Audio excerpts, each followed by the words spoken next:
हे welcome back. Ancient India में हम पढ़ रहे थे स्टोन एज, दैन हमने पढ़ा था इंडस वैली सिविलाइजेशन। आज हम पढ़ेंगे वैदिक एज। वैदिक एज का जो पीरियड था वो काफ़ी वाइड था, मतलब उसमें स्टार्टिंग में सिचुएशंस बहुत अलग थी और वो पीरियड के ख़त्म होते होते तक सिचुएशंस बहुत अलग हो गई थी। सो हमें उसको दो पार्ट में पढ़ना पड़ेगा। जैसे हमने स्टोन एज को पढ़ा था ओल्ड, मिडल एंड न्यू में, ऐसे ही वैदिक पीरियड को भी दो पार्ट्स में डिवाइड करके पढ़ेंगे, अर्ली एंड लेटर। आज हम स्टार्ट करेंगे अर्ली वैदिक एज से, और अर्ली वैदिक एज के साथ साथ हम पढ़ेंगे आर्यन एज। आर्यन एज क्यों पढ़ेंगे? क्योंकि जो आर्यंस थे वो अर्ली वैदिक पीरियड में आए थे। सो आर्यंस एंड अर्ली वैदिक एज इज सेम, ठीक है। इसको आर्यन एज भी बोल सकते हैं एंड अर्ली वैदिक एज भी बोल सकते हैं। सबसे पहले हम स्टार्ट करते हैं आर्यंस की ओरिजिनल होम एंड उनकी आइडेंटिटी के साथ। आर्यन का मीनिंग क्या होता है? हाई बर्थ, मतलब वो लोग अपने आप को काफ़ी हाई क्लास के मानते थे। वो माइग्रेट होकर आए थे सेंट्रल एशिया से, और जिस रीजन में आकर वो रहते थे उसके आसपास बहुत सारी रिवर्स थी, पर्टिकुलरली 7 रिवर्स थी, जिसकी वजह से उस रीजन को सप्ता सिंधु बोला जाता था। और वो 7 रिवर्स कौन कौन सी थी? इंडस, इंडस वैली सिविलाइजेशन में हमने पढ़ी थी ना, इंडस रिवर जिसको सिंधु भी बोलते थे, इसीलिए इस रीजन का नाम सप्ता सिंधु है। So Indus was one of the 7 rivers, और उसकी 5 ट्रिब्यूटरीज थी, झेलम, चेनाब, रावी, व्यास एंड सतलुज, और एक सरस्वती रिवर थी। ठीक है, इन टोटल 7 रिवर थी। फिर हम बात करते हैं अर्ली वैदिक पीरियड को ऋग वैदिक पीरियड भी बोला जाता है। हमारे पास इन टोटल 4 वेद हैं, ऋग्वेद, सामवेद, यजुर्वेद एंड अथर्ववेद। तो ये जो 4 वेद है इसमें से ऋग्वेद सबसे पुराना है और वो अर्ली वैदिक पीरियड में आ गया था। इसकी वजह से अर्ली वैदिक पीरियड को ऋग्वैदिक पीरियड भी बोल देते हैं। टाइमिंग क्या थी? 1500 से 1000 BC। और इसमें जो लोग रहते थे वो सप्ता सिंधु में रहते थे, किया ना हमने, आर्यन सप्ता सिंधु में रहते थे, वही लोग थे जो अर्ली वैदिक पीरियड में थे। और उनको 7 रिवर्स के अलावा और भी बहुत सारे रिवर्स की नॉलेज थी। In total they knew about 40 reverse. ठीक है। अब जो आर्यंस थे, हमने किया कि वो सेंट्रल एशिया से आए थे। अब जिस जगह पर वो आकर रहना चाहते हैं वहाँ पर कुछ लोग पहले से रहते होंगे जो उस जगह के ओरिजिनल इन्हेबिटेंट्स हैं, तो वो थे दस्यूस जो वहाँ पर ऑलरेडी रहते थे। तो सबसे पहले वहाँ पर कुछ आर्यंस आए थोड़े, जिनको दासास बोला जाता था। उसके बाद बाकी के आर्यंस आए। अब जब बाकी के आर्यंस वहाँ पर आए तो उनका कन्फ्लिक्ट हो गया, किसके साथ? एक तो जो वहाँ के ओरिजिनल इन्हेबिटेंट्स थे दस्यूज, और एक जो थोड़े से आर्यन पहले से आए थे, अर्लियर ब्रांच ऑफ आर्यंस दासाज, उनके साथ कन्फ्लिक्ट हो गया। और उसके बाद उनका वॉर हो गया। वॉर में उन्होंने दस्यूज को मार दिया, क्योंकि वो उनकी बिरादरी के नहीं थे। दासास जो कि आर्यंस ही थे, वो उनकी बिरादरी के थे, उनको उन्होंने नहीं मारा। तो जो वॉर हुआ था उसमें दस्यूज मारे गए थे, तो उसको वॉर को स्लोटर ऑफ दस्यूज या फिर दस्यू हत्या भी बोला जाता है, और ऋग्वेद में इसका बार बार मेंशन है। नेक्स्ट हम बात करते हैं 10 राजना वॉर की। अब वो जो रीजन था जहाँ पर आर्यंस आकर रह रहे थे दस्यूस को हरा के, उसके आसपास बहुत सारी रिवर्स थी। इट मीन्स कि वो बहुत फर्टाइल रीजन था और वहाँ पर बहुत प्रीशियस स्टोन्स भी पाए जाते थे। तो सब लोग ट्राई करते थे कि वो आकर उस जगह पर रहें। तो जब आर्यंस रहे उसके बाद कुछ नॉन आर्यन ट्राइब भी आकर रहने लगी, बट वो सब अलायंस में रहते थे, आर्यंस एंड नॉन आर्यंस। उसके बाद क्या हुआ? दिवोदास, जो कि फर्स्ट लॉर्ड के 4 सन में से एक है, उसका जो सन था, सन ऑफ दिवोदास, और एक त्रित्सु फैमिली का भारता किंग, ठीक है, उन दोनों का झगड़ा हो गया। किसके साथ? जो वहाँ पर आर्यंस और नॉन आर्यंस रह रहे थे उनके साथ। झगड़ा क्या हो गया? बेसिकली वो लैंड चाहते थे। कौन सी रिवर पर था वो? पुरुषनी रिवर पर, जिसको मॉडर्न टाइम में हम रावी बोलते हैं। और वो डिस्प्यूट हुआ किस लिए था?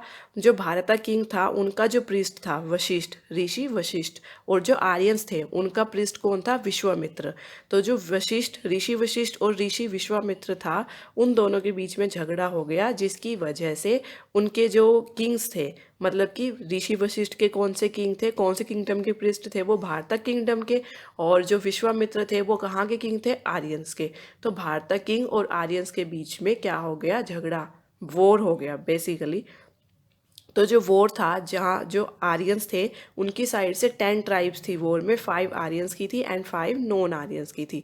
इन टोटल देयर वर 10 ट्राइब्स, और वो 10 के 10 हार गई थी। तो इसलिए इस वॉर को 10 राजना वॉर, 10 मीन्स 10, राजन मीन्स किंग, 10 किंग्स वॉर जो है वो बोला जाता है। ठीक है। इसके बाद हम बात करते हैं इकॉनमी की। उस टाइम पे इकॉनमी कैसे थे, मिक्स्ड इकॉनमी थी। मिक्स्ड इकॉनमी में क्या होता है कि प्राइवेट सेक्टर का स्टेक भी होता है और गवर्नमेंट का भी होता है, पब्लिक सेक्टर का भी होता है। जैसे कि हमारे इंडिया की इकनॉमी है जो वो मिक्स्ड ही है, ठीक है। और पास्टोरलिज्म जो था वो प्राइमरी ऑक्यूपेशन था। ये क्या होता है, एनिमल हस्बेंड्री होता है। और एग्रीकल्चर जो था वो सेकेंडरी था उनका। उसके बाद काव की बात करते हैं। वो बहुत इंपॉर्टेंट फॉर्म मानी जाती थी वेल्थ की। तो काव को इम्पोर्टेंस मिलने कहाँ से स्टार्ट हुई थी, अर्ली वैदिक पीरियड से। और उसको इतनी इम्पोर्टेंस मिलती थी कि उस टाइम पर जो वॉर होते थे ना, तो जो वॉर जीतने वाला होता था वो जिस जगह को उसने जीता है वॉर में, उस जगह की सारी काउस को अपने साथ ले जाता था। तो उस टाइम में जितने भी वॉर होते थे वो किसके लिए होते थे, काव के लिए होते थे। तो वॉर को वो लोग क्या बोलते थे, गविष्ठी बोलते थे। गविष्ठी मीन्स सर्च फॉर काउस, कि हम जो है और काउस ढूंढने जा रहे हैं। मतलब क्या कि हम वॉर करने जा रहे हैं और जो भी लैंड हम जीत के आएंगे वहाँ से हम काउस को लेके आएंगे, ठीक है। और हॉर्स भी इतना ही इंपॉर्टेंट था जितने की cow. Also cow was the standard unit of exchange. जैसे आज के टाइम में मनी की बहुत वैल्यू है, तो उसको स्टैंडर्ड यूनिट ऑफ एक्सचेंज माना जाता है। उस टाइम पर काउ थी। गोल्ड कॉइन्स भी चलते थे, जैसे कि निष्का, ये नाम होते थे गोल्ड कॉइन्स के। कृष्णा हो गया, सतमाना हो गया, ये सब, ठीक है। और टाइम को मेजर करने के लिए जो यूनिट थी उसका नाम गोधुली रखा हुआ था। और डिस्टेंस को मेजर करने के लिए जो यूनिट थी उसका नाम गव्युति रखा हुआ था। ये जो नेम है ये सब काउ से रिलेटेड है। इससे हमें पता चलता है कि काउ उस टाइम में कितनी इंपॉर्टेंट थी। नेक्स्ट हम बात करते हैं वहाँ की पॉलिटी की कैसी थी। अब वहाँ जो थे राजा होते थे, किंग, ठीक है। अर्ली वैदिक पीरियड में राजा आ गए थे। इससे पहले जो हमने इंडस वैली सिविलाइजेशन पढ़ी उस टाइम तक किंग नहीं आए थे। इसमें अर्ली वैदिक पीरियड में किंग आ गए थे। किंग थे और जो वो पोस्ट होती थी वो हेरिडिटरी होती थी, मतलब कि राजा का बेटा राजा। बट कुछ ट्रेसेस मिलते हैं कि इलेक्शंस भी होते थे। अब इलेक्शंस क्यों होंगे, सपोज राजा के 2 बेटे हैं, 3 बेटे हैं, 4 बेटे हैं। उस टाइम पर तो 100 होते थे ना, तो इतने सारे बेटे हैं कि उनमें से कौन सा बनेगा, तो उसके लिए इलेक्शन भी रखना पड़ेगा। तो इलेक्शन होता था। और इलेक्शन रखने के लिए जो असेंबली होती थी जो इलेक्ट करती थी अपने राजा को, उसको बोलते थे समिति, ठीक है। और बहुत सारी अलग अलग ट्राइबल्स होती थी, क्लैन भी बोल देते हैं उसको। उस उनके बेस पर असेंबली बनाई जाती थी, जैसे कि सभा, समिति, विधाता, गाना। अब ये क्या है, जो समिति है वो तो मेन असेंबली होती थी जो अपने लिए किंग इलेक्ट करती थी। बट उसके अलावा और भी बहुत सारी असेंबलीज बनी हुई थी, जैसे कि सभा, समिति, विधाता, गाना। अब जैसे हम प्रेजेंट टाइम की बात करते हैं, अलग अलग पोस्ट होती है ना हमारे पास, अलग अलग, जैसे स्टेट गवर्नमेंट होती है, सेंट्रल गवर्नमेंट होती है, तो उस टाइम भी बहुत सारी असेंबलीज होती थी। बट जो मेन असेंबली थी वो कौन सी थी, समिति, जिसको नेशनल असेंबली बोला जाता था।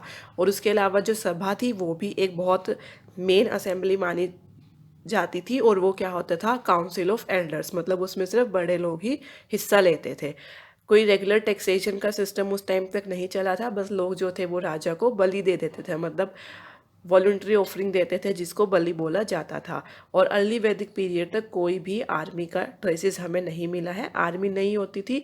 पर हाँ, कुछ इन्फेंट्री और चैरिटियर्स हमें मिले हैं, बट एज सच आर्मी नहीं थी। नेक्स्ट हम बात करते हैं सोसाइटी की। सोसाइटी कैसी थी, किनशिप, मतलब कि उस टाइम तक सोसाइटी बनना और एक दूसरे के लिए लॉयल रहना, रिस्पॉन्सिबल रहना, ये सब कुछ शुरू हो गया था। और अलग अलग ग्राम, जिसको हम आज के टाइम में विलेज भी बोल देते हैं, वो सब डिवाइड होने स्टार्ट हो गए थे। जब एक गांव के लोगों का दूसरे गांव के लोगों के साथ झगड़ा हो जाता था तो उसको क्या बोल देते थे, संग्राम या फिर वॉर। सोसाइटी उस टाइम तक पैट्रियार्कियल बन चुकी थी, ठीक है, मतलब कि मेल डोमिनेंट सोसाइटी बन चुकी थी। बट मोनोगैमी वॉज प्रिवलेंट, मतलब कि एक आदमी एक ही औरत से शादी करेगा।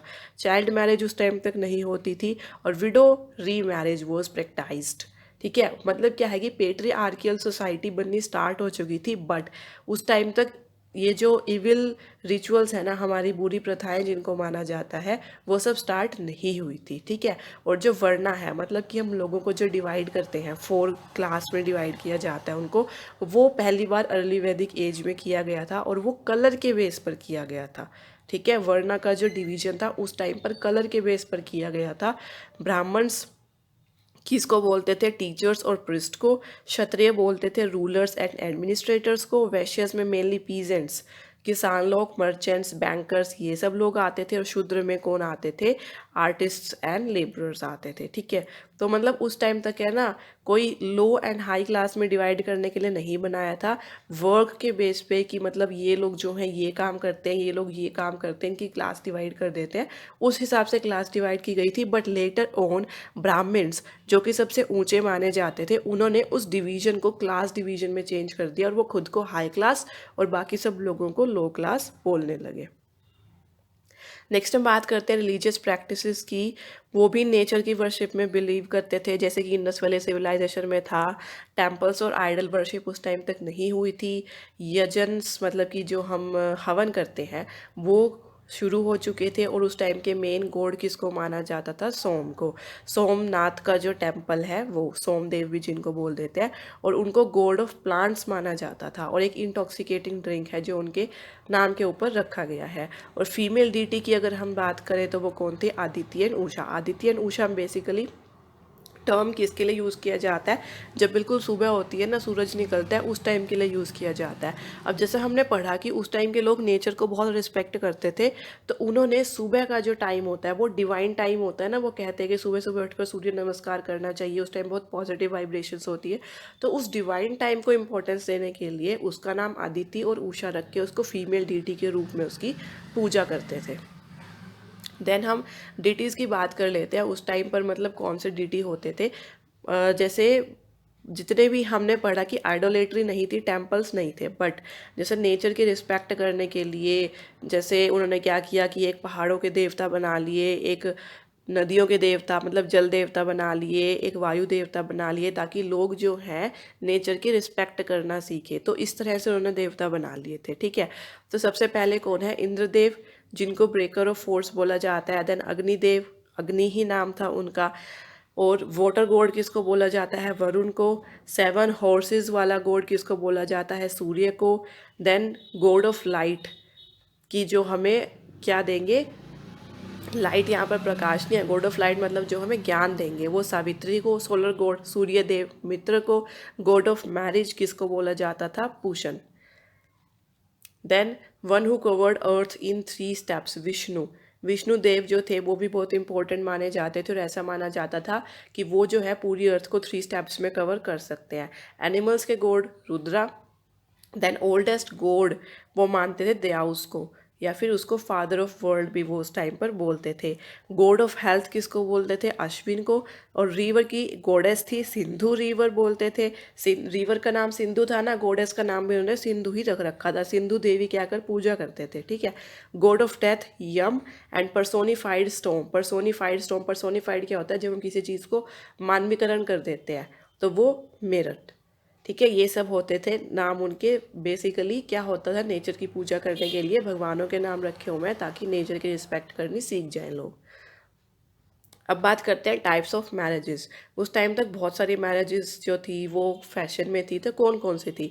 ब्राह्मण मैरिज होती थी। इसमें क्या होता था कि सेम क्लास में शादी करेंगे, ठीक है। उसके बाद है देव, देव भी बोल सकते हैं इसको, ये होती थी। इसमें क्या होता था कि एक प्रिस्ट को वो जो है डॉटर अपनी दे देते थे as a part of tribal assemblies, lost their importance and is fees. कुछ नहीं है, मतलब इसमें क्या है कि प्रीस्ट को अपनी जो है बेटी वो दे देते थे। उसके बाद है अरसा। इसमें क्या करते थे? इसमें भी गर्ल को दे देते थे एक मैन को in exchange of bride price. देव में क्या करते थे? प्रीस्ट को देते थे, और अरसा में नॉन प्रिस्ट पर्सन जो होता था उसको।